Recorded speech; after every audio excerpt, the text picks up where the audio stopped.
YTN 라디오 이재윤의 뉴스 정면 승부 1부 시작합니다.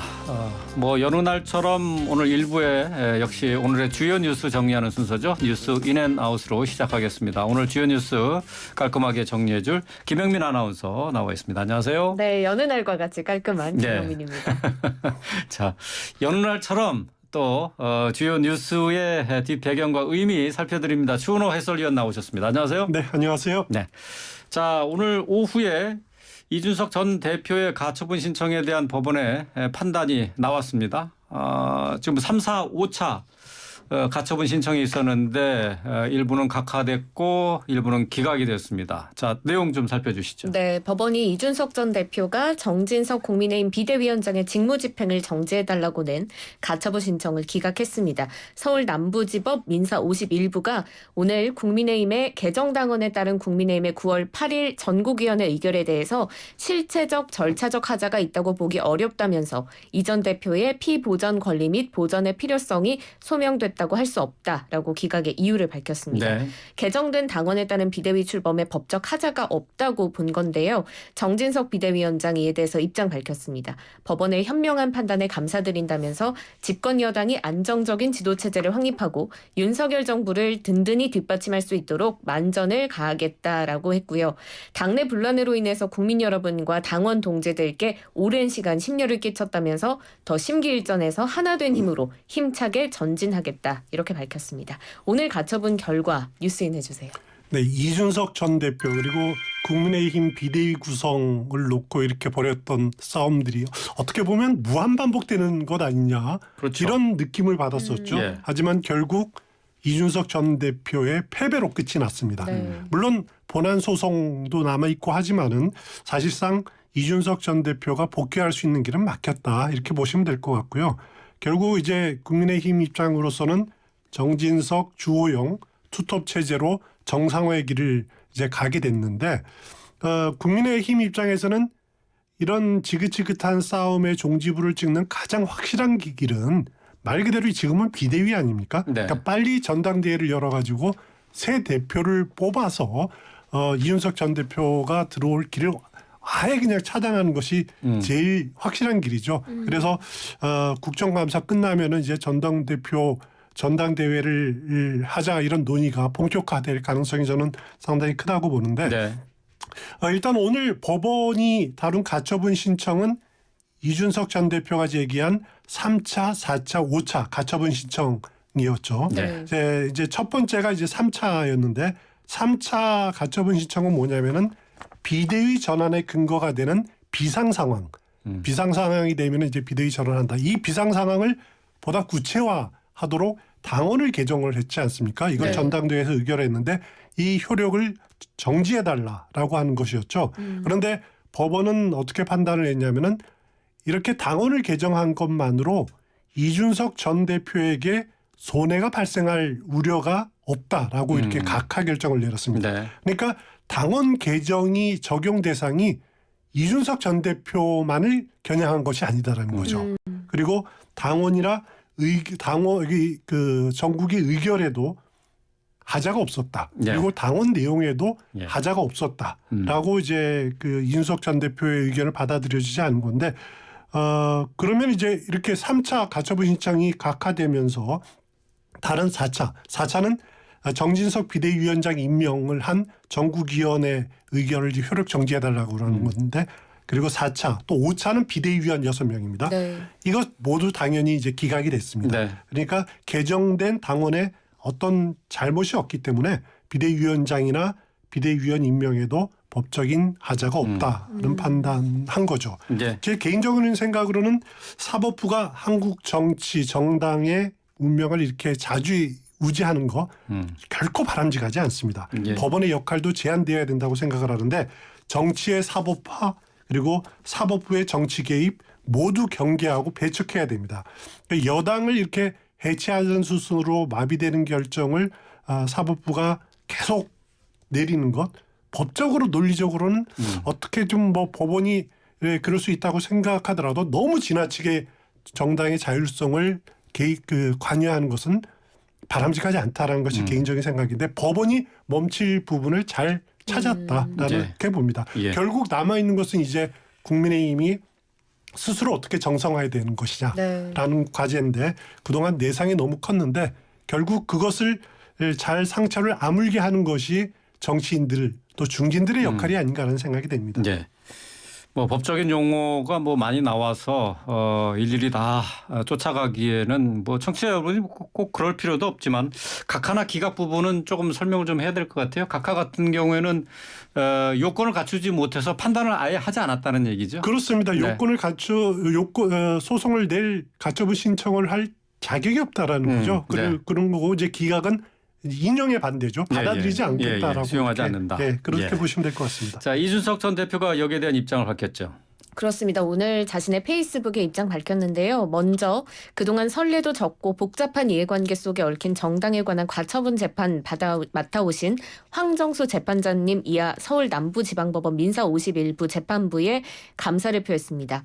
그러면서 지금까지 2번의 선거에서 이겨놓고 무엇을 위해 싸워야 하는지 때로는 허탈했지만 사명감을 가지고 덩어리진 권력에 맞서 싸워왔다. 네. 의기 있는 훌륭한 변호사들과 법리를 가지고 외롭게 다퉜고 앞으로 더 외롭고 지독하게 제 길을 가겠다라고 했습니다. 더 외롭고 지독하게 제 길을 가겠다라는 이 전 대표의 입장 어떤 의미로 받아들일 수 있을까요? 이준석 전 대표 본인 표현대로 이준석의 길은 더 외로울 겁니다. 그리고 더 외로운 만큼 정치인 이준석은 지독하게 자기 길을 갈 수밖에 없을 것 같은데 그럼 이준석 전 대표가 노리는 건 뭘까? 또 이준석의 선택지가 뭘까? 이런 부분에 대해서 여러 가지 이제 추측들을 우리가 할 수 있을 겁니다.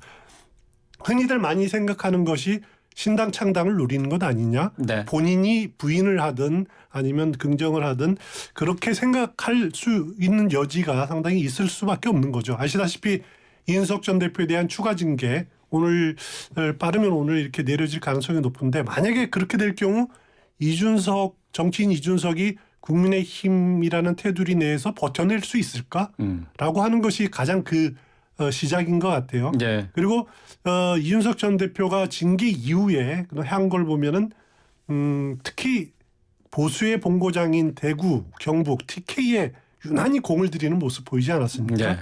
그동안 이준석 전 대표라면 2030을 상징해 왔고 여기다가 호남을 또 결합시키는 그런 행보를 보였는데 보수의 본고장인 TK에 공을 들이는 것을 놓고 이준석이 혹시 영남을 중심으로 재기를 노리는 것 아니냐 이렇게 추측들을 많이 했습니다. 결국 이것이 신당 창당을 노리는 것 아니냐라고 하는 것과 이어진 거죠. 여기에 더해서 최근에는 유승민 전 의원이 나름대로 반윤의 중심에 서는 듯한 이런 발언들을 굉장히 많이 하지 않았습니까? 네. 그래서 이준석, 유승민 두 사람이 결합하면은 파괴력이 있지 않을까?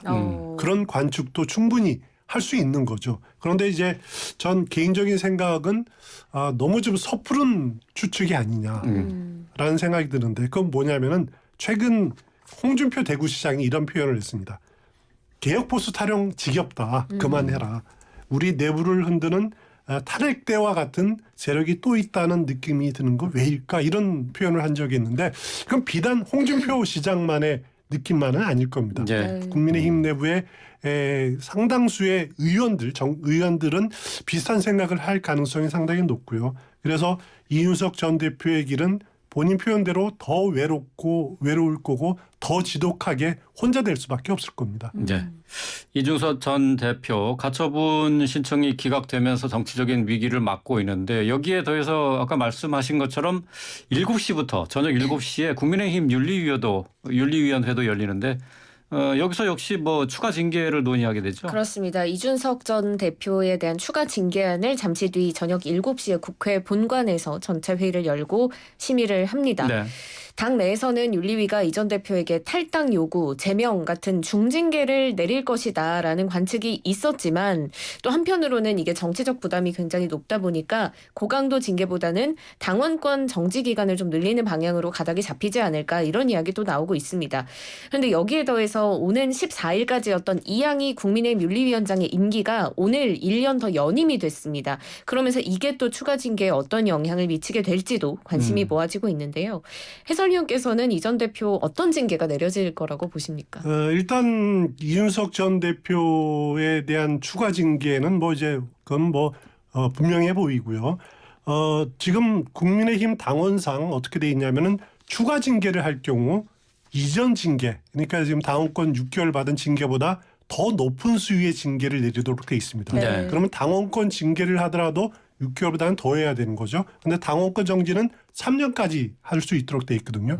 그러니까 최고 3년까지의 당원권 정지가 있을 수가 있고요. 그거보다 더한 것은 이제 탈당 권유라든가 제명까지도 이어질 수가 있는데 윤리위원회로서도 대표를 지낸 정치인을 제명 결정하기에는 쉽지 않을 겁니다. 네. 그건 굉장히 위험 부담이 높다고 볼 수밖에 없겠죠. 그래서 당원권 정지 기간을 늘리지 않겠느냐. 한 3년 정도, 1년까지만 해도 뭐 네. 사실 이준석 전 대표는 사실 굉장히 어려운 거죠. 만약에 당원권 정지 3년으로 한다면은 2024년 총선에 국민의힘 소속으로 출마하는 것 자체가 봉쇄되지 않습니까? 네. 그 정도로 효과를 볼 수 있지 않을까라는 추측들이 많습니다. 저도 개인적으로는 탈당 권유나 제명보다는 당원권 정지 기간을 늘리지 않을까라는 것이 개인적인 생각인데 그런데 윤리위원회의 입장으로서는 이준석 전 대표에 대한 징계를 서두를 이유가 별로 없습니다. 네. 그러니까 오늘 당장 결론을 낼 이유가 없다는 거죠. 그렇죠. 왜냐하면은 일단 법원의 가처분 기각으로서 정진석 비대위 체제가 안착이 되지 않았습니까? 그렇기 때문에 뭐 이제 법적인 지도부 체제 문제가 없기 때문에 네. 좀 더 가도 되고 또 비대위에서 윤리위원들 임기를 1년씩 연장했습니다. 원래 윤리위원 임기는 1년인데 14일에 종료가 되거든요. 이양희 위원장과 윤리위원들에 대한 임기를 연차했는데 그런데 뭐 이게 왜 중요하냐면은 법원에서 비대위 체제의 정당성을 인정을 했기 때문에 네. 만약에 법원에서 그 가처분 신청을 인정을 했더라면은 이 결정 자체가 비대위의 결정 자체가 무효다라고 하는 주장이 통할 수 있는 거죠. 네, 예, 하지만 예. 윤리위원회에서도 네. 그런 그 위험 부담이 없어진 거죠. 인용 결정에 대비한 거였네요, 그러니까. 네, 그렇습니다. 그러니까 인용 결정이 만약에 인용이 되면은 이 윤리위원 임기 1년 연장된 것 자체가 불법이 될 수 있다라는 거죠. 예. 효력이 없어질 수 그거 있다는 자체도, 거죠. 예. 거기다가 이제 만약에 그 이준석 전 대표가 재심 청구를 하게 된다. 그러면은 또 그 상당히 시간 전지를 끌게 될 가능성들이 있는데 그렇기 때문에 윤리위원으로서는 뭐 오늘 뭐 서둘러서 할 필요가 있느냐? 그리고 네. 오늘 만약에 이준석 전 대표가 출석하지 않으면은 뭐 이제 이런 문제도 있고 했기 때문에 저는 개인적으로는 뭐 이렇게 그 문제를 서둘러서 네. 할 이유가 전혀 없다는 예. 생각입니다. 굳이 무리할 필요 없다. 그런 그렇습니다. 얘기가 될 것 같아요. 근데 윤리위원회에서는 앞서서 이제 이준석 전 대표에 대해서 밤 9시에 출석해서 소명하라 이렇게 요구를 했는데 그 이재명 전 대표 이준석 전 대표가 징계 사유가 뭐 명확하지도 않는데 뭘 소명하라는 것이냐라고 하면서 나오지 않을 것 같아요. 네, 지금 아직 확실하지는 않지만 나오지 않을 것이라는 추측이 많습니다. 국민의힘 이준석 전 대표의 소송 대리인단은 이 윤리위의 출석 요청서가 위법이라고 주장한 건데요. 네. 이 전 대표 측은 윤리위로부터 받은 윤리위 소명 출석 요청서 공문을 언론에 공개를 하면서 구체적인 징계 사유가 없고 요청서도 급박하게 발송된 점을 이유로 이 징계 절차 자체가 무효다라고 주장을 하고 있는 상황이고요. 어떤 발언까지 했냐면 이는 국민의힘이 네 죄는 네가 알렸다라는 식의 조선시대 원님 재판으로 회귀했음을 의미한다. 이렇게 비판하기도 했습니다. 네. 오늘 밝힌 입장에 대한 윤리위 대응 보고 출석 여부를 생각해보겠다라는 입장인데요. 출석할 거라고 보십니까? 그 이준석 전 대표는 오늘 무척 긴 하루가 될 것 그러게요. 같아요. 그죠? 자려고 누우면 너무 피곤할 것 같아요. 일단 법원 결정만으로도 지금 그렇게 상태일 겁니다. 그런데 오늘 밤 9시에 다시 윤리에 나와서 소명을 한다라면은 정말 끔찍하게 긴 하루가 될 텐데 그래서 이준석 전 대표 그동안 윤리 출석 요청 절차적 문제를 계속 제기했고 또 징계 절차 자체가 무효다라고 이렇게 주장하는 상황에서 윤리위에 그 나오는 것 자체가 좀 어색하죠. 본인 네. 스스로도. 그리고 앞서 말씀드렸듯이 윤리위원회로서도 이준석 전 대표에 대한 징계 뭐 그렇게 서두를 필요가 없기 때문에 네. 만약에 이준석 전 대표가 오늘 안 나온다 그러면 한 차례 더 출석해서 소명해라라고 기회를 줄 가능성도 있습니다. 그런데 뭐 어쨌든 간에 그래도 윤리위가 징계를 오랫동안 끌 수는 없을 거니까 만약에 징계가 내려진다라고 하면은 이준석 전 대표는 6번째 가처분 신청을 또 하겠다. 그래서 법원으로 이 문제를 끌고 가겠다라고 이미 공언해 놓은 상태이기 때문에 네. 또다시 법정 싸움이 진행될 가능성이 커 보입니다. 네. 자, 이준석 전 대표의 가처분 신청이 기각됐다는 소식 전해드렸는데 어쨌든 뭐 국민의힘 여당 측으로서는 당내 갈등이 일단 일단락됐다는 점에서 좀 안도의 한숨을 쉴 수 있을 것 같습니다. 계속해서 우리 국회 국정감사 소식 살펴보도록 하죠. 오늘 국회 법사위 법무부 국정감사가 있었는데 시작부터 감사원의 전 정부에 대한 문정부에 대한 감사를 두고 여야 공방이 이어졌죠. 네, 오늘 오전 회의에서 감사 대상에 포함되지 않았던 이 감사원 사안을 두고 여야 공방이 굉장히 치열했습니다. 이게 왜 그러냐면 어제 정부 서울청사 국무회의 중에 유병호 사무총장이 이관섭 대통령실 정책기획수석에게 문자를 보낸 게 또 뜨거운 네. 감자로 떠올랐기 때문인데 또 문자네요. 이 문자 내용 그렇습니다. 오늘 또 제대로 해명 자료가 나갈 겁니다. 무식한 소리 말라는 취지입니다. 라는 문자를 보낸 게 또 굉장히 논란이 됐습니다. 민주당 김남국 의원이 자료 제출을 요구를 하면서 발언을 하자 법사위원장인 김도읍 국민의힘 의원이 관련 없는 내용이다라고 제지하면서 네. 또 고성이 이어지기도 했는데요. 이 문자 어떻게 보셨는지 궁금하고요. 또 문자로 인한 여야 공방까지 뉴스인 해주세요. 일단 오늘이 법사위 국정감사의 국감 대상은 법무부였습니다. 네. 그렇죠. 법무부였는데 감사원이 아니었다라는 거죠. 그런데 법사위에서 여야 의원들은 한 40분 놓고 정도 이 문제를 가지고 공방을 벌였는데 일단 민주당 김남국 의원이 그 법사위 국정감사 진행되기 앞서서 의사진행 발언을 통해서 이 문제를 거론을 했습니다. 네. 그래서 그 배후에 대통령실이 있다. 그런 의심을 품게 하는 그런 문자 내용이었다. 이렇게 이제 주장을 했고요. 그러니까 이제 김도읍 법사위원장은 법무부 국정감사 하는데 왜 맞지 않는 내용이다라고 이렇게 제지를 했죠. 예. 거기에 이제 또 그럼 당연히 또 국민의힘에서도 의사진행 발언 신청하지 않습니까? 우리가 흔히 봤던 그런 네. 풍경이 재현이 되는데 조수진 의원이 의사진행 발언을 통해서 이번에 이제 문재인 전 대통령 겨냥해서 무례한 짓 그 발언 그것을 언급하면서 앞에 무엄하다라는 말이 안 붙어 다행이다. 무슨 왕조 시대냐 뭐 이렇게 또 발언을 했어요. 그러니까 이제 민주당 의원들도 나서서 김도읍 위원장에게 왜 이런 발언은 또 제지 안 하느냐라고 네. 항의하고 이런 상황이 한 40분 정도 진행이 되다가 그나마 법사위 이 법무부 상대로 한 국정감사는 그래도 오전 중에 시작을 할 수 있었습니다. 네. 네, 그래서 오늘 한동훈 법무부 장관도 국정감사 출석을 했는데 지금 검찰이 일반 형사 사건이나 고소 고발 사건 처리가 늦어지고 있다라는 지적에 대해서 민생 수사를 강력하게 하고 싶은데 검수완박 때문에 어렵다라고 또 주장을 했거든요. 검수완박 때문에 국민이 피해를 보고 있다라고 했는데 한동훈 장관의 국감 발언도 뉴스인 해주세요. 네, 한동훈 장관이 국회에 나오면은 민주당 의원들과 이제 공방 벌이는 거 아주 익숙한 이제 네. 풍경이 돼버렸는데 네. 이번에는 검수완박 문제를 가지고 오전에 이제 공방이 벌어졌습니다. 민주당 김승원 의원이 검찰 수사가 야권에 집중됐다, 정치 탄압 아니냐 이렇게 이제 질문을 하니까 한동훈 장관은 정치 탄압은 전혀 사실 아니다. 일단 민주당 주도로 검수완박 해놓았기 때문에 민생 사건을 직접 수사하기 어렵게 됐다 이런 네. 말을 했어요. 그러니까 또 김승원 의원이 중복 수사와 감사 이루어지고 있다 이렇게 이제 부언하니까 한동훈 장관은 지난 5년 민주당 정권이었는데 지금 감사하면 당연히 민주당이 많은 것 당연한 것 아니냐 이렇게 또 응답을 했고 그러니까 또 다시 민주당 의원들이 검사들이 정치 수사에 동원되고 있다. 그래서 고소고발 사건이 제대로 처리 안 된다. 뭐 이렇게 또 주장을 했습니다. 그러니까 한동훈 장관이 이거 검수완박 때문에 그런 거 아닙니까? 라고 이렇게 맞받아치고 하는 공방이 벌어졌습니다. 예. 오늘 과방위 국정감사도 논란이 컸었는데요. MBC 보도에 대한 공방이 이어졌죠? 그렇습니다. 근데 같은 보통 그 여야 의원들의 입장이 크게 다르지 않았거든요. 네. 일단 국민의힘 측에서는 MBC 조작 방송을 했고 방송을 넘어서 민주적으로 선출된 대통령을 해하는 행위다라고 비판을 했고요.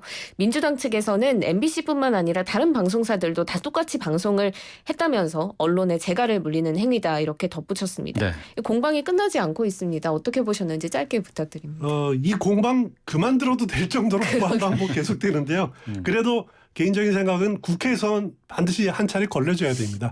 국회에서 한국사의 모든 문제들이 국회로 들어와서 거기서 논의되고 또 걸러져야지 어떻게 보면은 그 살풀이하는 듯한 네. 그런 풍경이 반드시 나쁜 건 아니거든요. 그래야지 좀 현안들이 정리되는 그런 느낌을 받는데 그것이 또 어떻게 보면은 국회의 역할이 아닌가라는 생각이 듭니다. 예. 네. 살풀이하는 기능을 갖고 있다. 국정감사가. 예. 오늘 주요 뉴스 정리해 봤습니다. 추은호 해설위원 김용민 아나운서와 함께했습니다. 고맙습니다. 고맙습니다. 고맙습니다.